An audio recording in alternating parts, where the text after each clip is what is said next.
Chapter 1. The Order. The cold, unrelenting silence of space engulfed the frigate Horizon's end as it glided through the star-speckled void. Lieutenant Commander Elias Corvin stared at the orders displayed on his datapad, the blue glow reflecting off his sharp features. He read the directive again, as if repetition might change the meaning. Subject Omega, capture alive. Use all necessary force. Beneath the text was an image.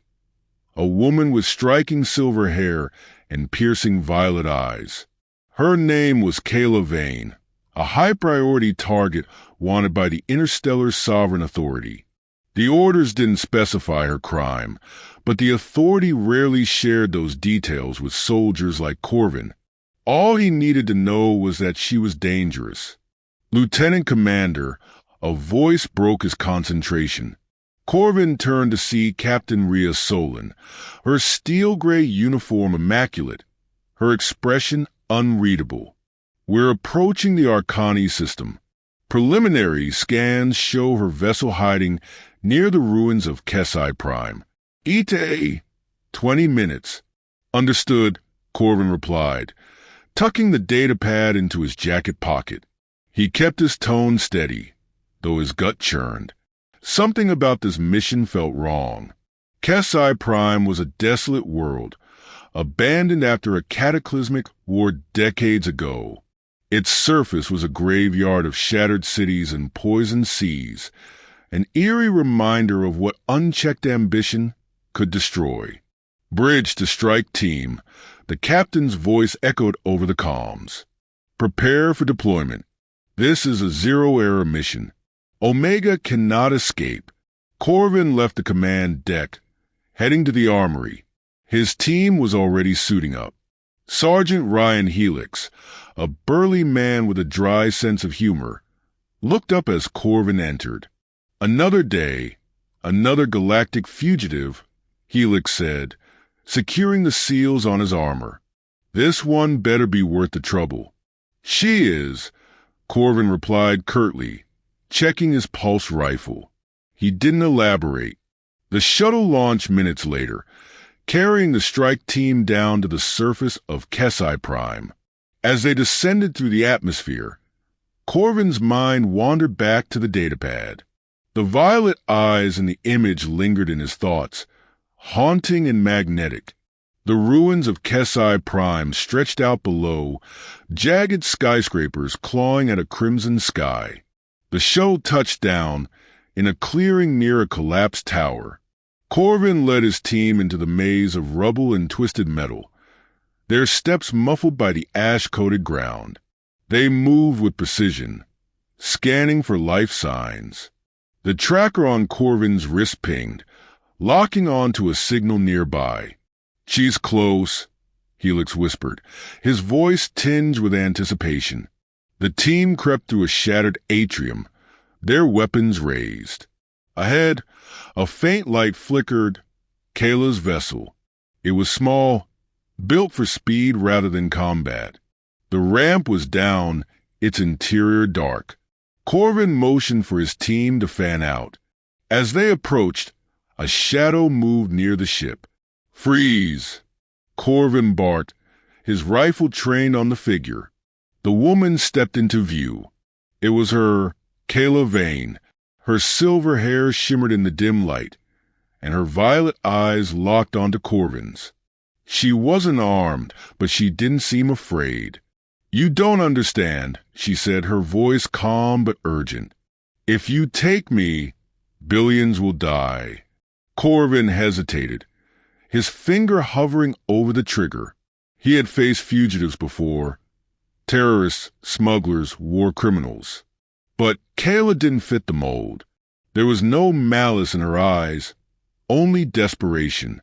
"Enough talking," Helix growled, stepping forward. Kayla's gaze didn't leave Corvin. "Please, if you care about humanity, let me explain. They lied to you." "Stand down, Omega," Corvin said, but his voice lacked conviction. "She's stalling," Helix said, raising his rifle. We take her now. Kayla moved, faster than Corvin thought possible. She leaped onto the ship's ramp, her hand brushing a console. A force field snapped into place, cutting her off from the team. "Corvin!" Helix shouted, but Corvin was already moving, stepping closer to the force field. "You have 1 minute before the Authority finds us," Kayla said. "If you want the truth, come inside." For a moment, Corvin stood frozen, caught between duty and the strange pull of her words. The roar of distant engines signaled reinforcements were closing in. His heart pounded as he made his choice. "I'm going in," he said, ignoring Helix's protests. He stepped through the force field, giving up everything he knew to hear her out. Chapter 2: The Truth. The force field shimmered as Corvin stepped through, its faint hum cutting him off from the shouts of his team. Inside the small ship, Kayla moved with deliberate speed, her fingers dancing over the control panel. "You're either brave or incredibly foolish," she said without turning, her voice carrying a strange blend of relief and urgency. "Start talking," Corvin demanded, leveling his rifle at her. His voice was steady, but the situation gnawed at him. He had just crossed a line he could never uncross. Kayla spared him a glance, her violet eyes locking onto his. "You've been lied to. Everything the Authority told you about me, about why I'm wanted, it's a fabrication." Corvin didn't lower his weapon. "Then why are they after you?" Kayla paused, then activated a holographic display in the center of the cabin. The projection showed a massive structure floating in the void, surrounded by a swirling maelstrom of energy. It was beautiful, but something about it felt deeply wrong. "This is a Calypsis array," Kayla said, "an ancient weapon left behind by a civilization long gone. It's capable of destroying entire star systems with pinpoint accuracy." Corvin's breath hitched. "That's impossible." "It's very possible," Kayla replied sharply. "The Authority found it 2 years ago. They've been trying to activate it ever since." "Activate it? Why?" Corvin asked, his grip tightening on the rifle. Kayla leaned closer to the hologram, her expression darkening. "They claim it's a deterrent, a tool to maintain peace. But you know the truth as well as I do. Absolute power corrupts absolutely. Once they activate the array, it's only a matter of time before they use it." Corvin's mind raced. The Authority was ruthless. Yes, but to wield a weapon of that magnitude? It was unthinkable. "What does this have to do with you?" Kayla hesitated, then said, "I'm the only one who can stop them." "Why?" Corvin pressed, suspicion creeping into his voice. "What makes you so important?" Kayla sighed, her shoulders sagging under an invisible weight. "Because I'm the key.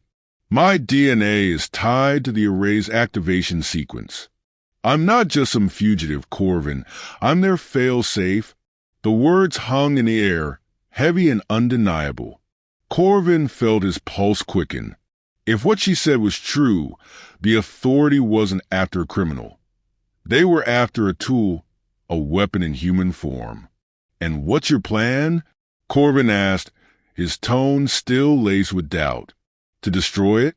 To keep running?" Kayla's eyes hardened. "To end it. The array can't be destroyed. Not conventionally. But there's a way to disable it permanently. To sever its connection to this universe. I just need to reach it first." Corvin lowered his rifle slightly, his mind spinning. Everything about this mission had felt off, but now the pieces were falling into place. The Authority wasn't protecting humanity. They were endangering it. Outside, the roar of approaching engines grew louder. Kayla's face tightened. "We're out of time.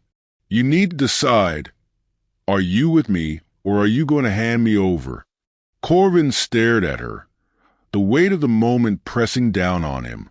If he chose her, he would become a traitor, hunted by the very people he had sworn to serve.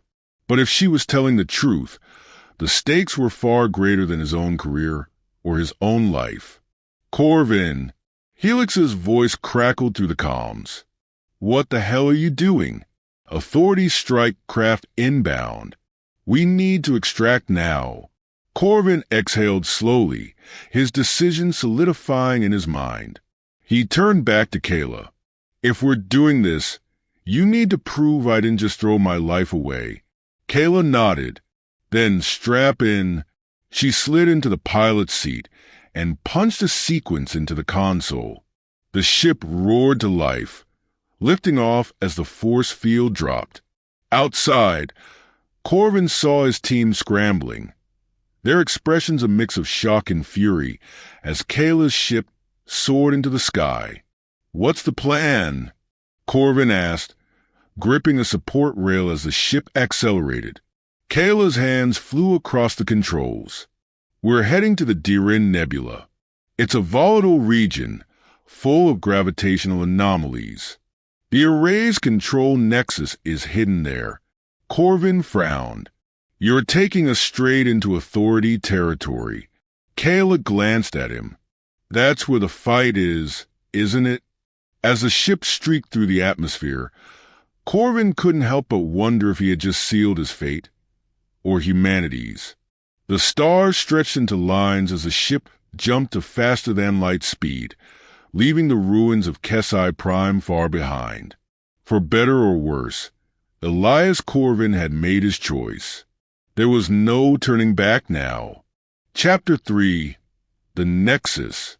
Kayla's ship dropped out of faster-than-light travel on the edge of the Dirin Nebula, its swirling clouds of iridescent gas and flickering lightning filling the viewport. Corvin stood behind her, arms crossed, his expression grim. How far inside is the Nexus? He asked, eyeing the nebula warily. It was beautiful but treacherous. Ships that entered often never came back. Deeper than is safe, Kayla replied, her hands steady on the controls. But the Authority won't risk chasing us in here. They value their lives too much. Corvin's jaw tightened. They'll send drones or automated craft. Don't underestimate them. Kayla nodded. I never do. As they plunged into the nebula, the ship's sensors began to glitch, static crackling across the displays. The gravitational anomalies Kayla had mentioned tugged at the vessel, forcing her to constantly adjust their course. You've done this before, Corvin remarked, watching her work. Once, she admitted, and it nearly killed me. He raised an eyebrow. Inspiring confidence. Kayla smirked despite the tension. If I wanted to inspire confidence, I wouldn't have dragged you into the nebula of death. Her brief levity was cut short as the ship shuddered violently, alarms blaring. Corvin grabbed the nearest rail. What now? Gravimetric shear, Kayla said through clenched teeth. Hold on. The ship banked sharply, dodging a sudden outburst of plasma energy.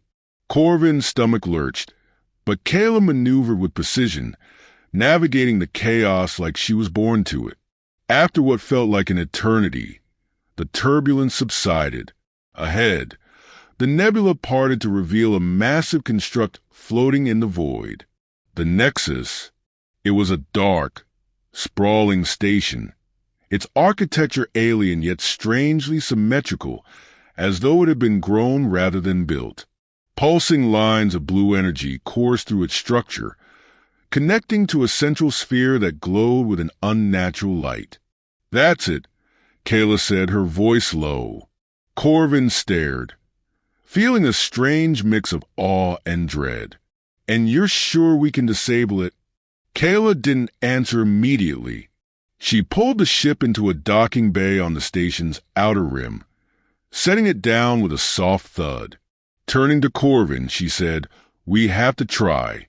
The control core is in the central sphere. If I can interface with it, I can trigger a cascading shutdown. And if you can't? Corvin asked, already knowing the answer. Kayla's gaze hardened. Then we'll do whatever it takes to keep the authority from using it, even if it means destroying the entire station. Corvin nodded, his pulse quickening. Let's move. They donned environment suits from the ship's locker, Kayla equipping a compact data tool while Corvin slung his rifle over his shoulder. The airlock hissed open, revealing the station's interior, an eerie expanse of dark corridors lit by faint, pulsating light. As they moved deeper into the nexus, the walls seemed to hum, as though the station itself was alive. Kayla scanned the path ahead with her tool, the device emitting a faint blue glow. Any surprises I should know about? Corvin asked, his voice low. The station has automated defenses, Kayla replied, but they're more reactive than proactive.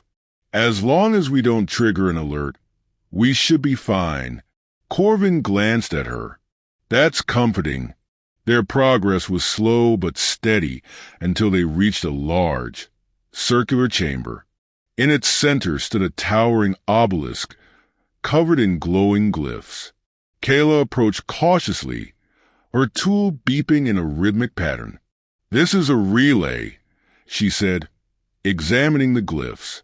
It's connected to the core. I can use it to map the fastest route. As Kayla worked, Corvin's instincts prickled. He scanned the chamber, his rifle raised. We're not alone. A low, mechanical were echoed from the far side of the room. Corvin turned just as a squad of spider-like drones emerged from the shadows, their metallic legs clicking against the floor. Get down, he shouted, firing a burst of plasma bolts. The drones scattered, their sleek bodies darting between the columns lining the chamber. Kayla ducked behind the obelisk, shouting, I need 2 minutes. Take 1. Corvin barked, rolling to avoid a laser beam that scorched the ground where he'd just stood. The fight was chaotic. Corvin moved with practiced precision, picking off drones while using the environment for cover. One of the machines lunged at him, its razor-sharp legs slashing the air. He sidestepped, driving his rifle but into its sensor cluster before finishing it with a shot to the core. Almost there, Kayla called, her fingers flying across her tool. Another drone climbed the obelisk, aiming its weapon at her. Corvin cursed and fired, the shot barely missing as the drone fired back. The beam grazed his shoulder, searing his suit but missing flesh. Ignoring the pain, he aimed again and took the drone down. Done, Kayla shouted, sprinting toward him. This way. They bolted down a side corridor as more drones poured into the chamber, their metallic bodies clattering in pursuit. The path ahead curved downward, leading them into the heart of the station. We're close, Kayla said, her voice breathless. The core is just ahead. Corvin glanced over his shoulder. They're not going to let us waltz in. Kayla smirked. Good thing I never planned to. She stopped at another relay, pressing a series of commands. Behind them, the corridor collapsed, a blast door slamming down to block the drones. That won't hold them for long, Kayla said, pulling Corvin forward. Come on. The corridor ended at a massive door, its surface covered in the same glowing glyphs. Kayla scanned it with her tool, and the door began to open, revealing the core chamber. Inside, the central sphere pulsed with energy, its light almost blinding. Conduits spread out from its surface like roots, connecting to the Nexus's sprawling systems. This is it, Kayla said, her voice filled with determination. Cover me. I'll shut it down. Corvin positioned himself near the entrance, his rifle ready. Do what you have to. I'll hold them off. As Kayla began her work, the station trembled. The fight wasn't over yet. Chapter 4. The Sacrifice.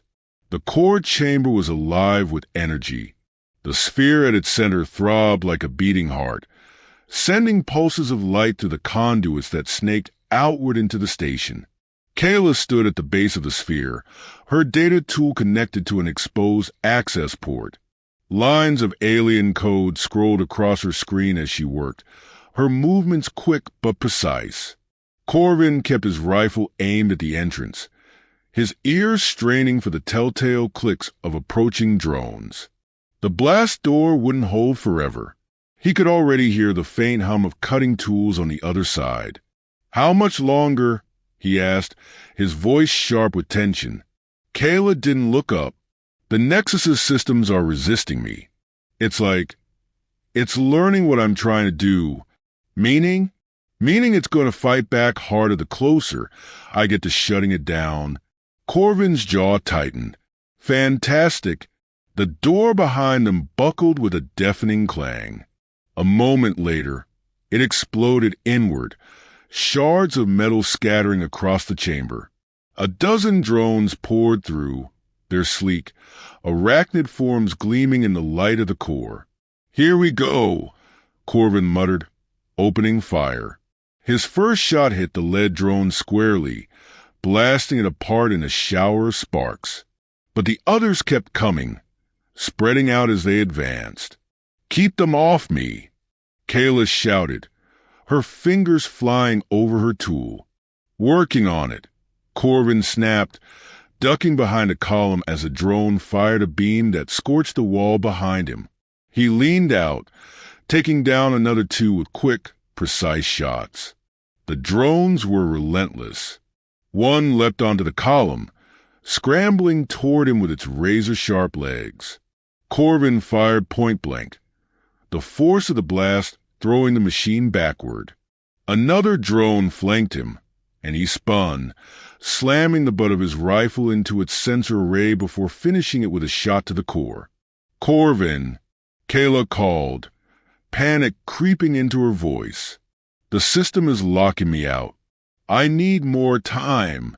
"We don't have more time," Corvin shouted back, reloading his rifle as another wave of drones poured through the shattered doorway. Kayla's fingers hesitated for a moment before she muttered, "There's another way." Corvin glanced over his shoulder, his brow furrowing. "What do you mean?" She didn't answer immediately. Instead, she pressed a final sequence into her tool. The core sphere flared, its light intensifying until the entire chamber was bathed in a blinding glow. "I can override the system manually," Kayla said, her voice steady but resigned. "But it's a one-way trip." Corvin's heart sank. "What are you talking about?" Kayla turned to him, her expression calm but determined. "The Nexus is tied to me. That's why the Authority wants me so badly. If I interface directly with the core, I can force a shutdown, but it'll kill me." "No," Corvin said, his voice firm. "There has to be another way." "There isn't," Kayla said softly. "The system is too advanced. It's designed to adapt, to resist anything short of direct intervention. This is the only way to stop it." The drones advanced again, forcing Corvin to turn and fire. He took down another 3, but more kept coming. The chamber trembled as the core's energy surged, the pulsing light growing erratic. Kayla stepped toward the sphere, her silver hair catching the light. "I didn't bring you here to save me, Corvin," she said, her voice quiet but unwavering. "I brought you here to help me do the right thing." Corvin whirled to face her. "Kayla," she cut him off with a faint smile. "You've already saved me. More than you know." Before he could stop her, she placed her hands on the core. The light around her flared, and she gasped as the energy coursed through her body. The glyphs on the sphere glowed brighter, shifting and flickering as the system fought back. Corvin shouted her name, but Kayla didn't respond. Her body was rigid, her eyes glowing with the same violet light that radiated from the core. The drones faltered, their movements growing erratic as the Nexus's systems began to collapse. The core's light grew blinding, filling the chamber with an intense, otherworldly brilliance. The drones froze, then collapsed one by one as their connections were severed. The entire station shook violently, as though it were coming apart at the seams. "Kayla!" Corvin yelled, running to her side. The heat radiating from the core was almost unbearable, but he didn't care. He grabbed her shoulders, trying to pull her back, but her body wouldn't budge. It was as if she had become part of the machine. The core pulsed one final time, then went dark. The chamber fell silent, the energy conduits dimming. The station's hum faded into nothingness. Kayla's body slumped forward, and Corvin caught her before she could fall. Her eyes were closed, her breathing shallow. "Kayla," he whispered, his voice breaking.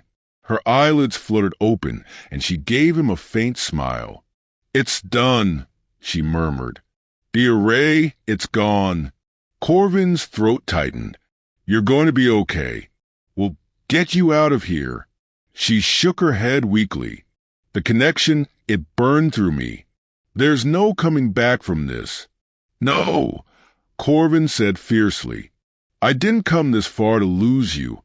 Kayla reached up, her hand brushing his cheek. "You gave up everything to save me. Thank you for believing in me."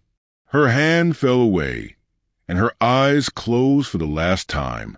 Corvin knelt there, holding her lifeless body as the station continued to crumble around him. The Nexus was shutting down, its purpose erased. But the cost had been unimaginable.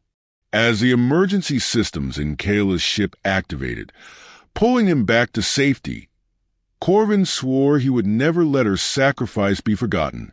She had saved billions at the cost of her own life. The Calypsis array was gone, but its shadow would linger forever. Epilogue: a light in the darkness. The horizon's end drifted to the quiet void of the Adrath expanse, a region far from authority-controlled space. In the ship's dimly lit cabin, Elias Corvin sat alone, his hands wrapped around a steaming mug of synth coffee that had long since gone cold. His mind replayed the final moments in the Nexus over and over. Kayla's faint smile etched into his memory. He had kept his promise. Kayla's story, her truth, was spreading across the galaxy.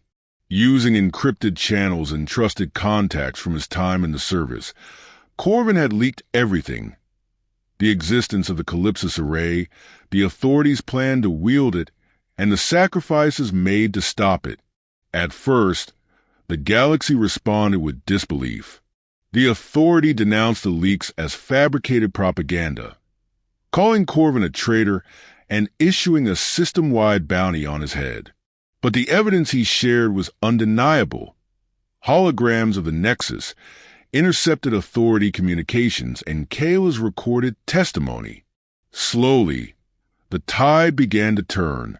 The resistance, a fractured coalition of dissidents, activists, and rogue colonies, began to coalesce into something stronger. Kayla's name became a rallying cry, her violet-eyed image appearing on banners and broadcasts. She gave everything to save us. What will you give? Corvin, though reluctant to lead, found himself at the center of the movement. His tactical expertise and first-hand knowledge of the authorities' inner workings made him invaluable. But even as he trained new recruits and planned covert strikes, the weight of Kayla's sacrifice never left him. One night, as the ship cruised through the starlit void, Corvin sat at his console, staring at the hollow projector. It displayed a fragment of Kayla's last transmission, her voice soft but firm. The array was never about control. It was about fear. They want you to believe you're powerless. But you're not. You never were. He closed his eyes, gripping the edge of the console. "You should be here to see this," he murmured, his voice barely audible in the silence. A soft chime pulled him from his thoughts. The ship's AI, an all but reliable model named Eris, spoke in its calm, feminine tone. "Incoming message from Resistance Command." Corvin straightened, activating the console. The holographic display shifted to show a young Resistance operative with bright eyes and a nervous demeanor. "Lieutenant Corvin," she began, stumbling slightly over the title. "We've received intel on an Authority facility in the Valen sector. It's connected to the Array's research. We think they're trying to rebuild." Corvin's jaw clenched. "Send me everything you've got. I'll be there." The operative nodded, and the transmission ended. Corvin sat back, staring out the viewport at the endless expanse of stars. The fight wasn't over, not by a long shot, but for the first time in years, he felt a flicker of hope. Kayla's sacrifice had lit a fire that couldn't be extinguished. As long as he had breath in his body, Corvin would ensure that fire kept burning, a beacon for those willing to stand against the darkness. He finished his cold scent coffee and stood, his resolve as unyielding as the stars themselves. "For her," he whispered, stepping toward the cockpit, "and for everyone she saved." The horizon's end turned, its engines flaring as it disappeared into the black, carrying Corvin toward the next battle, and a future worth fighting for.